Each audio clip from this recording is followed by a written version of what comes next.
ಅದರಿನೈಪರಿಗೆ ವಧುವೆಂಬುದು ಮಹೇಶ್ವರನಾಜ್ಞೆ ಅದರಿಂ ಐವರಿಗೆ ಈಕೆ ವಧುವೆಂಬುದು ಮಹೇಶ್ವರನಾಜ್ಞೆ ನೀನಿಂದಿದಕ್ಕೆ ಚಿಂತಿಸಬೇಡ ಬಳಿಕ ಪಾಂಡುನಂದನರ ಹದನನ ರುಹುವೆ ಕೇಳು ನೃಪ ಪೂರ್ವದಲ್ಲಿ ಸುರಪತಿ ಶಂಕರನ ಶಾಪದಲ್ಲಿ ನವೆದನು ಹಲವು ಯುಗ ಕೈಲಾಸ ಕುಹರದಲ್ಲಿ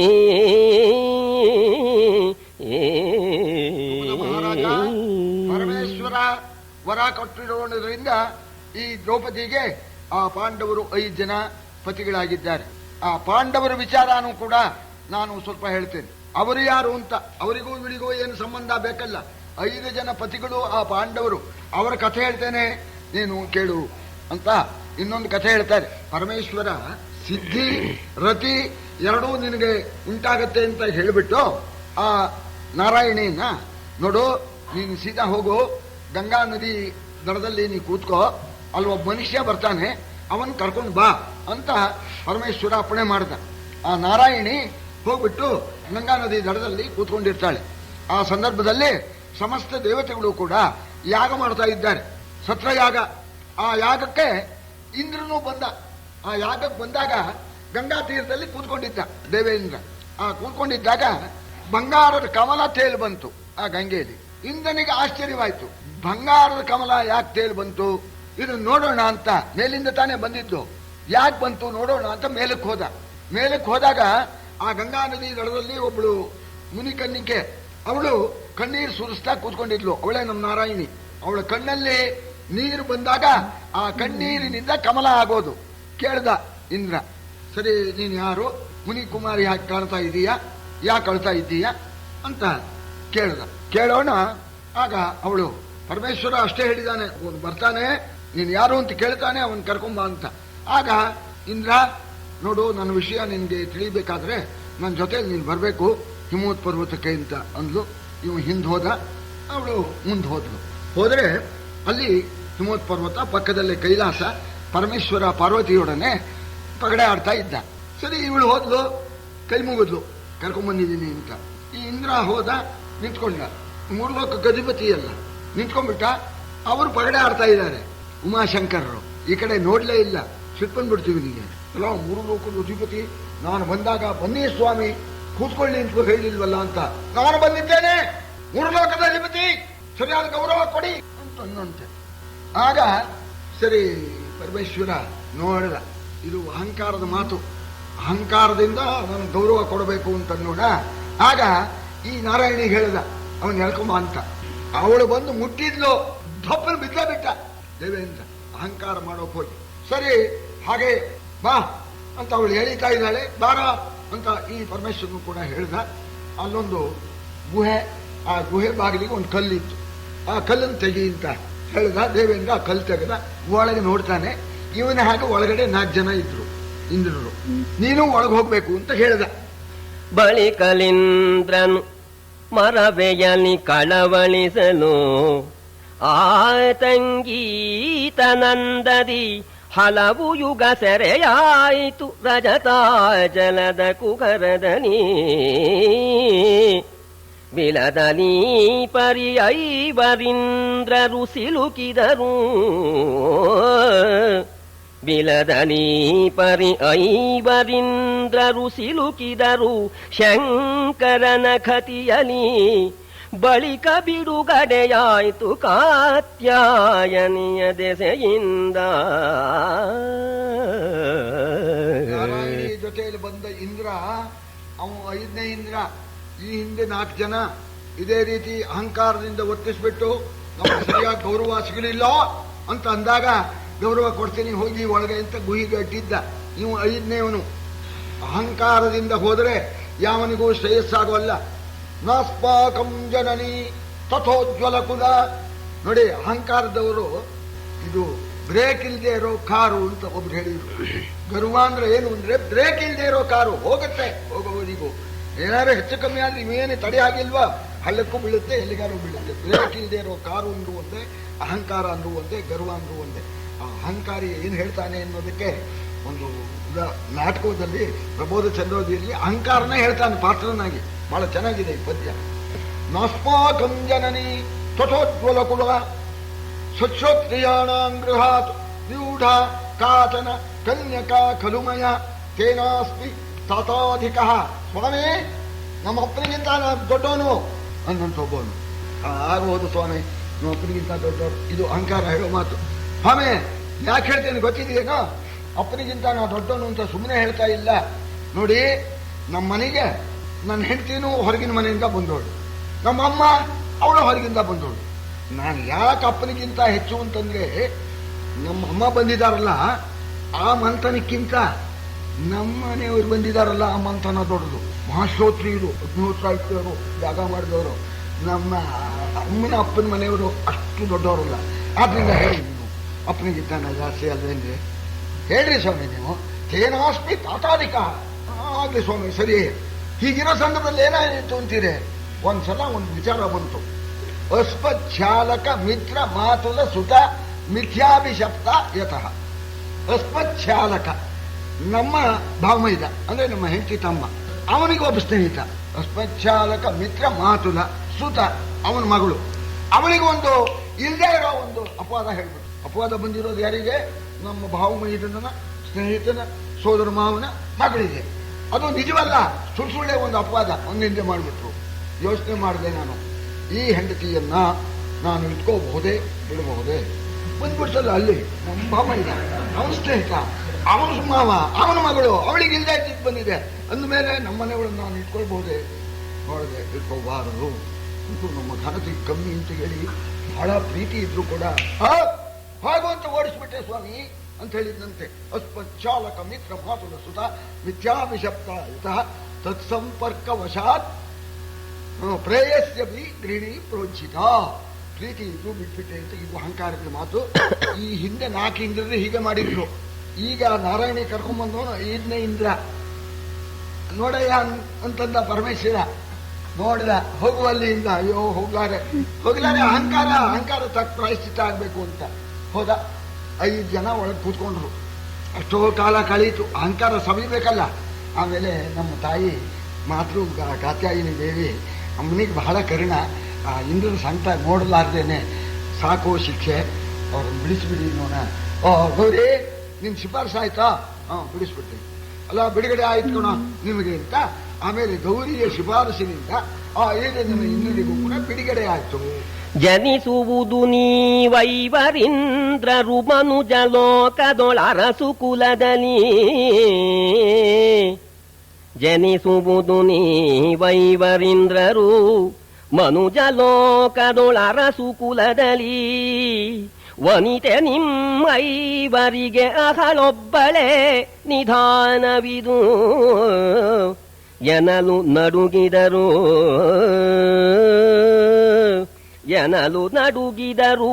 ಅಕಟ. ಮೊದಲಲಿ ಮನುಜ ಜನ್ಮವೇ ಕಷ್ಟವು, ಅದರೊಳು ವನಿತೆಯೊಡ ಹುಟ್ಟಿದರಿಗೆ ಒಬ್ಬಳೇ ಶಿವ ಶಿವ ಎಂದ.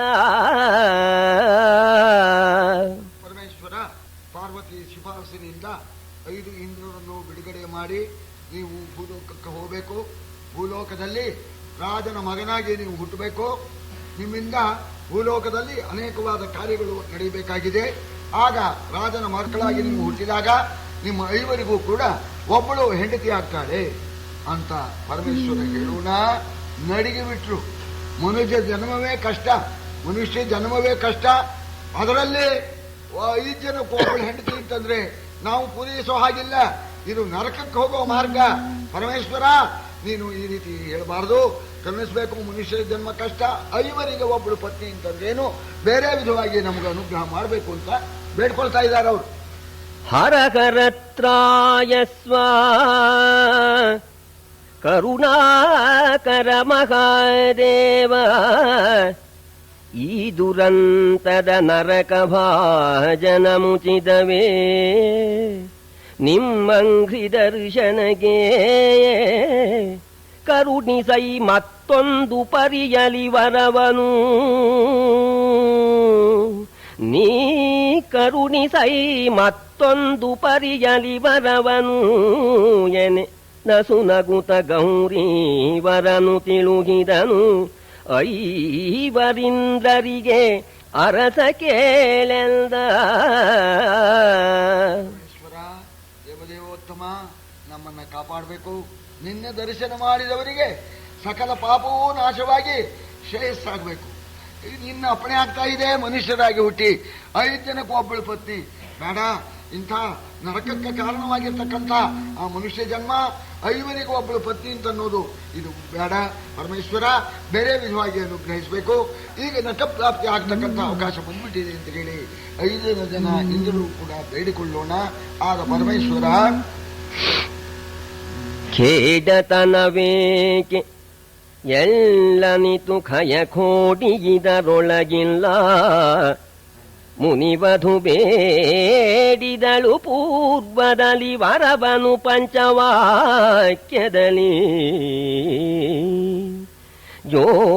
ಜೋಡೆನಿಸಿದಳು ನಾರಿ ಧರ್ಮಕ್ಕೆ ಕೇಡುಬಾರದು ನಿಮ್ಮನೆರೆ ಕೆಟ್ಟಾಡಿದರ ಬಾಯಿ ಹುಳುವುದು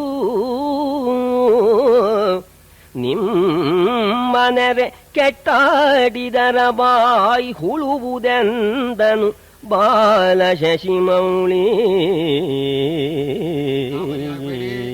ಇದರಿಂದ ನಿಮ್ಗೆ ಅನಾಹುತವಾಗೋಲ್ಲ, ನಿಮ್ಮಿಂದ ಲೋಕ ಕಲ್ಯಾಣವಾಗಬೇಕಾಗಿದೆ.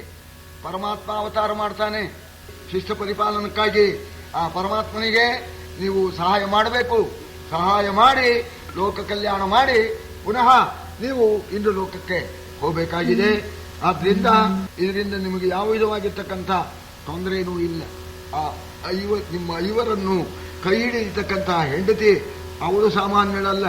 ಒಬ್ಬ ಮುನಿಗೆ ಪತ್ನಿಯಾಗಿರ್ತಕ್ಕವಳು ಆಗಿದ್ದವಳು ಬಹಳ ವರ್ಷ ತಪಸ್ಸನ್ನು ಮಾಡಿದಾಳೆ.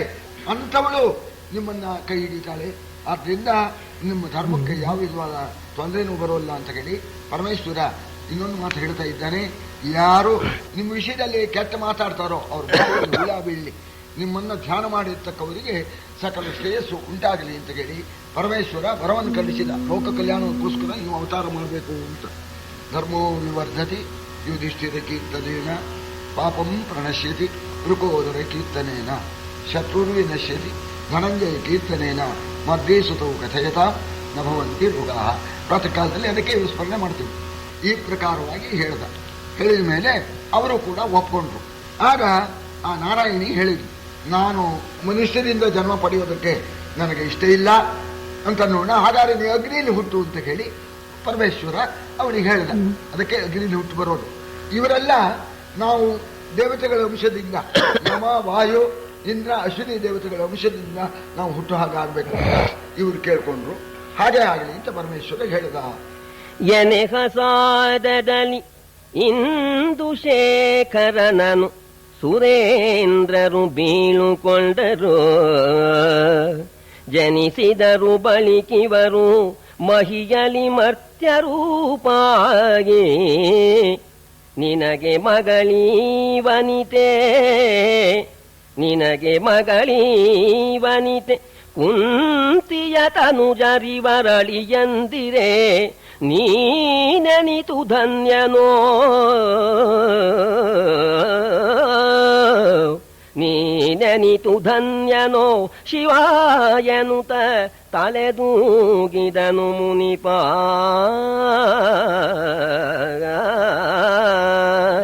ವ್ಯಾಸರು ದ್ರುಪದನ್ನು ಕೊಂಡಾಡ್ತಾ ಇದ್ದಾರೆ. ಅಪ್ಪ, ಸಾಮಾನ್ಯ ಪುಣ್ಯವೇನೋ. ಆ ನಾರಾಯಣಿ ಅಗ್ನಿಗುಂಡದಿಂದ ಉತ್ಪನ್ನಳಾದವಳು. ಕೃಷ್ಣ ಅಂತ ಅವಳಿಗೆ ಹೆಸರು. ಅವಳು ನಿನ್ನ ಮಗಳು. ಪಂಚೇಂದ್ರರು ನಿನ್ನ ಅಳಿಯಂದರು. ಸಾಮಾನ್ಯ ಪುಣ್ಯವೇನು ಅಂತ ಹೇಳ್ತಾ ಇದ್ದಾರೆ. ಅವರ ಹೆಸರು ವಿಶ್ವಭುಕು, ಭೂತಧಾಮ, ಶಿವಿ, ಶಾಂತಿ ಮತ್ತು ತೇಜಸ್ವಿ ಅಂತ ಹೇಳಿ 5 ಜನ ಇಂದ್ರರು. ಅವರು ನಿನ್ನ ಅಳಿಯಂದರು. ಸಾಮಾನ್ಯವೇನಪ್ಪ ನಿನ್ನ ಪುಣ್ಯ ಅಂತ ಕೊಂಡಾಡ್ತಾ ಇದ್ದಾರೆ. ಸರಿ, ಹೀಗೆ ನೋಡ್ದ ದ್ರುಪದ ಮಹಾರಾಜ. ಇಂದ್ರರು ಏನು ಕಾಣ ಹಾಗೆ ಇಲ್ಲ, ಕಾಣುತ್ತೀಯ? ಇಂದ್ರರು ನಮ್ಮ ಮಗ ಇದ್ದಾರೆ ಅವರು. ಇವಳು ನಿನ್ನ ಮಗಳು ನಾರಾಯಣಿ ನೋಡು. ಇವಳು ಇಂದ್ರ ಇಂದ್ರರು ಅಳಿಯಂದ್ರು ನೋಡ ಹಿಂಗ್ ನೋಡ್ದ. ಆಗ ವ್ಯಾಸರು ನೋಡಿದ್ರು, ಅಪ್ಪ ಈ ಕಣ್ಣಲ್ಲಿ ಗೊತ್ತಾಗೋಲ್ಲ ಕಣೋ, ನನ್ನ ತಪಶಕ್ತಿಯಿಂದ ನಿನಗೆ ಹೊಸ ಕಣ್ಣು ಕೊಡ್ತೀನಿ, ದಿವ್ಯ ಚಕ್ಕಸ್ಸನ್ನು ಕೊಡ್ತೀನಿ, ನೋಡು ಇಂದ್ರರು ಅಲ್ವೋ ಅಂತ. ಎಲೆ ಮರುಳೇ ಊರ್ವದಲ್ಲಿ ತಾವು ತಮ್ಮೊಳಗೆ ಐವರು ಜನಿಸೆ, ನಿನ್ನೀ ನಳಿನ ಮುಖಿಗೆ ಇವರೆಲ್ಲ ವರಗಳು ಪಾಂಡುನಂದನರು. ತಿಳಿಯದಿರೆ ನೋಡಾದೊಡೆ, ತಿಳಿಯದಿರೆ ನೋಡಾದೊಡೆನುತ ಅಗ್ಗಳೆಯ ಮುನಿಪತಿ ದಿವ್ಯ ದೃಷ್ಟಿಯ ಸಲಿಸಿದಡೆ, ನೋಡಿದನು ದೃಪದನು ಪಾಂಡುನಂದನರ.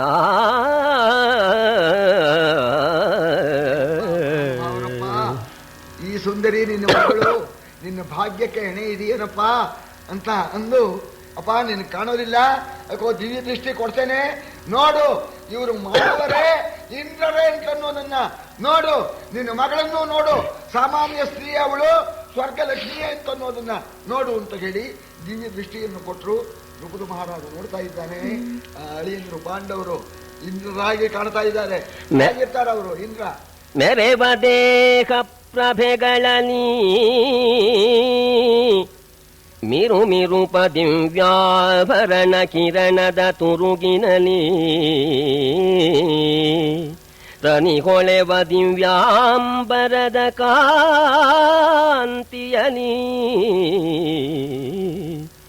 ಅರಿವರಾಯಿತಲ್ ಅವಯವದ ಕಂದೆರೆವ ತೇಜ ಪುಂಜ ರಸಮಯದರ ಕವೆನಲು, ಇವರೊಪ್ಪಿದರು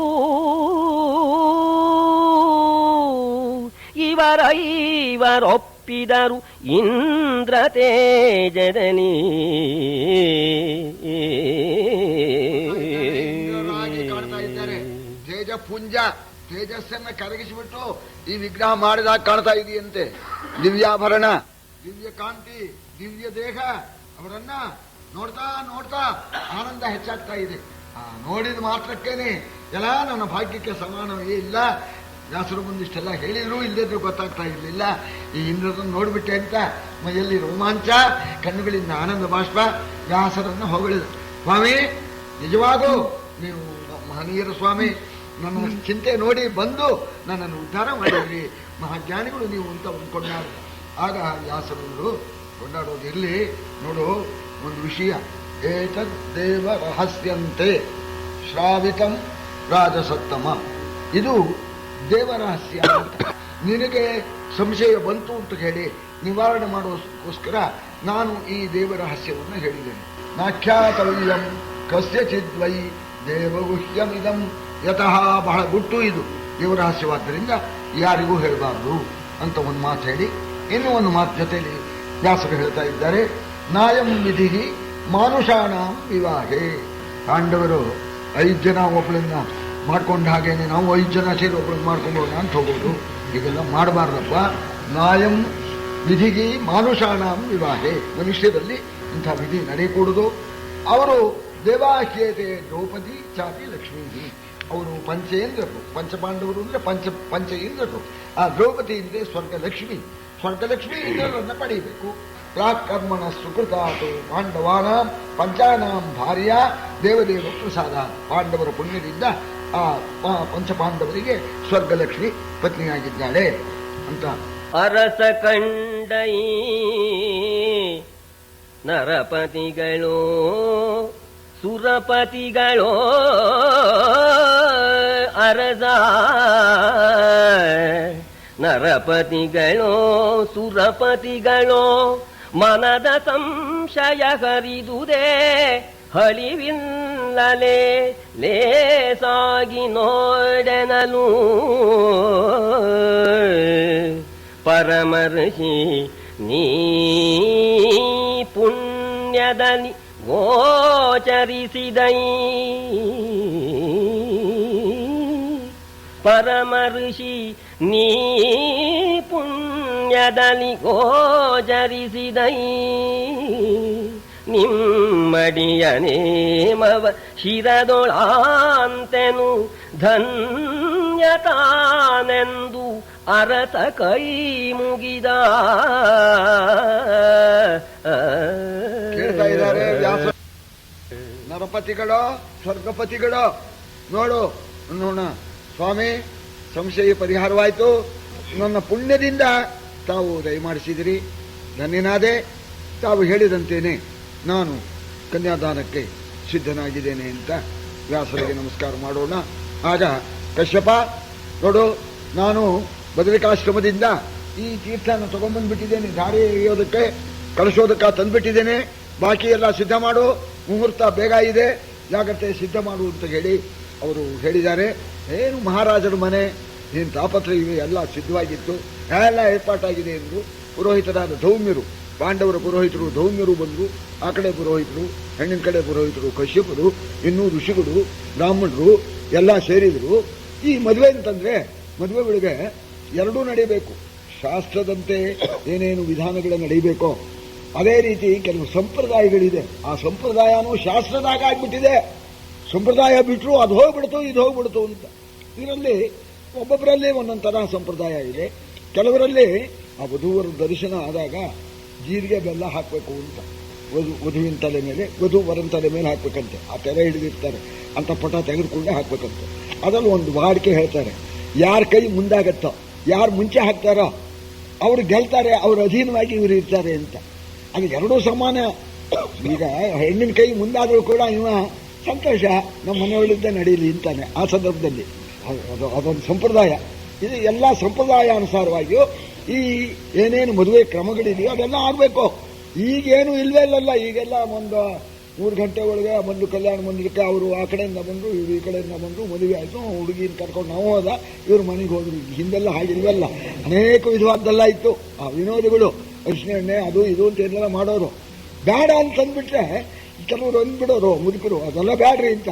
ಅಲ್ರಿ ನಿಮಗೆ ಬೇಡ ಇರ್ಬೋದು, ಆ ಹುಡುಗಿ ಕೇಳ್ರಿ ಬೇಕೋ ಬೇಡ ಅಂತ. ಆ ಹುಡುಗಿಗೆ ಬೇಕೋ, ಇವ್ರು ಒಂದು ಬೇಡ ಅಂತ ಇವ್ರು ಬೇಡ ಅಂದ್ಬಿಟ್ರೆ ಸರಿ ಇದು ಎಲ್ಲ ನಡೀತು ಅಂತ ಒಂದು ಪದ್ಯದಲ್ಲಿ ನಮ್ಮ ಕುಮಾರವ್ಯಾಸ ಹೇಳ್ತಾನೆ. ಸಂಪ್ರದಾಯದಂತೆನೂ ನಡೀತು, ಈ ಮಂತ್ರವತ್ತಾಗಿಯೂ ನಡೀತು.